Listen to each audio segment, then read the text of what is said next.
in the best condition, whether it's a 6-year-old living in there or a 40-year-old living in there. Which room is Michael Jordan stay?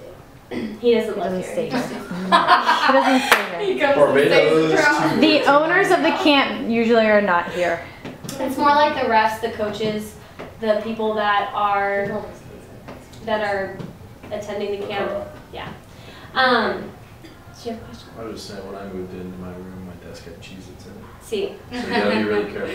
Yeah. That was a one lot of of us. things slipped That out. was- You got free study That was snacks. me. That's a gift. Goldfish. Goldfish, man. That's what Yeah. it was. So I mean, you guys can. There have been multiple times where I have been like, Vita, one of the crew guys. I'm like, Vita, did you guys do everything? They're like, yeah. And it's been the time that, oh, it's like 7 o'clock. I still have 20 rooms to check. I want to just be like, I trust them. Like, I know that they're good workers. But then there's that thing in the back of your mind where you're like, oh my gosh, the morning's going to come. And what if the room's not clean? What if something happens? And what happened, there was one night where it was like, 10 o'clock. And we were checking all the rooms. And there were like this strip of rooms that just weren't clean. And we didn't know how that happened. Like, they were checked off, they were marked on our things as complete, as like we passed them out, we handed them out, why weren't they done? And we ended up having to get like all this cleaning supplies and clean these rooms, and if we didn't check it, we would have basically gotten probably about 25 plus complaints of parents, and then that just looks terrible on us, so. And they would have had to wait for Yeah, and then we would have had to clean the day of, and move-in Pushbacks. of check-ins, like, are terrible. Like, you have to just be hands on deck because there's beds that need to be rebunked or beds that need to be moved, and it's more waiting rather than having stuff to do when you wake up. What's up? Oh, when you check rooms and you find something bad, do you just clean it yourself, or do you? I'll go over that a little They're still bit. So with deep clean, housekeeping normally does that, and a deep clean is normally at the end of the year when move out happens. It's like right before camps come. We normally don't do deep cleans in between camps unless it's like a terrible room. When the cheerleaders come here, we basically do deep cleans because I don't know what they do. They have like funfetti and just go crazy. It's just more detailed cleaning and it takes a lot longer. Setup is getting the correct amount of beds in the suites as well as removing dressers or desks that are not needed. During the summer, you will be lifting a lot. And that's why you have really strong guys on your team, but me and Juliet, just like me and you, we will be lifting as well. A lot of the times people think, and I think this is because past ADs didn't really do a lot of hands-on stuff, and maybe we did a little bit too much hands-on stuff, but you want your crew team to see that you're also doing work. If they constantly are seeing you sitting down, not really doing much, and there are things that you have to do sitting down in the office or sitting like down in the patio area, but if they don't see you doing a lot of stuff, they will tear you apart and they won't work as hard.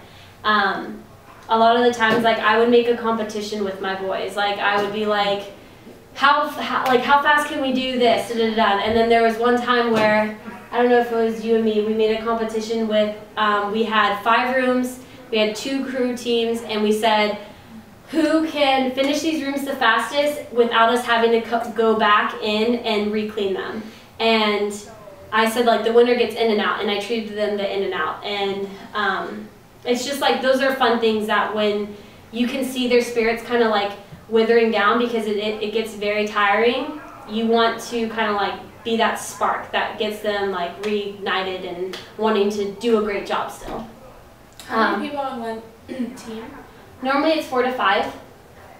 You don't want too many people because then they start not doing. You don't want friends together. Yeah. Or like there'll be certain guys who we don't want with girls. Mm-hmm. Or but we had some really good teams where they were all friends, they came all together, and they were the best team. Like, we would give them the best rooms, like the most rooms, because they were the most efficient. But then you also have guys who like start talking, then they like get in that relaxed mood and sit down, and you want I think we had a really good balance last summer where we had like guys that were relaxed, but they also knew when they needed to be like stern with their team. Like I keep referring to Vita, but Vita was like, he knew how to have fun, but he had rugby players, like people who were his teammates that he was in charge of, and he would like get them to do the best job that they could do. Like there was some times where I'd walk past his rooms and he'd be like, you need to re-clean that, like, come on dude, like you're so much better than that. And he'd say it in a way that they respected him. And then like sometimes he'd be like, I want to lick off of that toilet. I want it to be so clean that I can eat off of it. And like he would make it funny for them. And he was like a really good team leader. And he's coming back, so. He is? Oh, good. Came in yesterday. I So talked to him in the cafe. we do have some automatic crew leaders. So Vita's an automatic crew leader. Joey's an automatic crew leader. Trevor, who's in accounting, he's automatic crew leader. And then waiting on John Devon, application. John Devon is the best. He'll be an application. He gives us massages. Okay, so in the A, you're going to have 2 beds. They're not going to be bumped. In the B, you're going to have 3 to 4 beds, mostly 4. And the C, you're going to have 4 to 6, basically 6. You want to not bunk as many as possible, and there's a certain setup, and we'll show you guys. It's very cramped, it's very different than school year. There's no dressers, there's no desk in there, and that's what we have to take out. So we have to take out all the dressers. Huh? We always have. Not at Gardens, do we? Oh, we have some dressers. We don't have desks. I think they everything Yeah. stays in there. We do 2, 3, 4. Do we? Yeah. Wait, what? Yeah. The bed Yeah, setup's 2, 3, 4. Not 2, 4, 6. And you keep all. Oh, I'm thinking of Michael Jordan. Jordan, we had a bed Jordan, six. Jordan, we had to add in beds because they oversold. They have like 11 people in a suite. Yeah. And that's why I said 3 to 4, 4 to 6, because sometimes we'll add beds. But you want to not bunk as many as possible, because when you bunk, you have to put a guard, and those are kind of you have to have a specific bed type to put a guard. So you can't put, and you guys, this is all lingo that you'll get. Colorado beds, they're, pardon my French, this niche. And because you have to have drills and you have to have nuts and bolts. Gardens and Del Norte beds are a little bit different. Del Norte beds, they have bunking pins that were made manually, so they don't line up with every bed, and they're really hard if you have to bunk them, and they don't line up perfectly. Gardens beds are the best to bunk because they also have the bunking guard that you have to have. Is that what it's called? A rail, bunking rail. Bunking rail. Bunk rail. Guardrail. Sorry. Guardrail. Guardrail. So once rooms are camp ready, you put a sign with the camp name, the date they'll be arriving, leaving, arriving and leaving, and then like a trop note. It says like, thank you for staying at Tropicana Gardens. Here's our emergency phone line if there's an emergency that comes up, and that is going to the duty phone. It's the Gardens, the RA duty phone number, but it's forwarded to the director duty phone. During the summer, you don't get too many calls. It's normally lockouts or like a kid threw up, or Drunk coaches. Yeah, drunk coaches who need let into their rooms.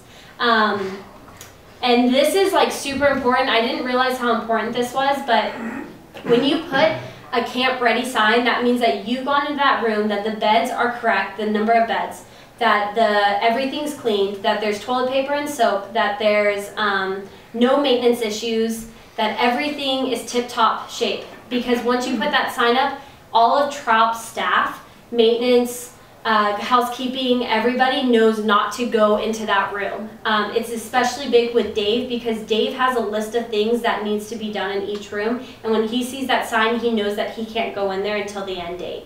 And you don't want to put that up until you know everything's camp ready, because that way you can walk around at the end of the day and kind of go, oh, that doesn't have a sign, why doesn't it? Go in, double check, and then you can put a sign. So if a kid throws up, we clean? Yes.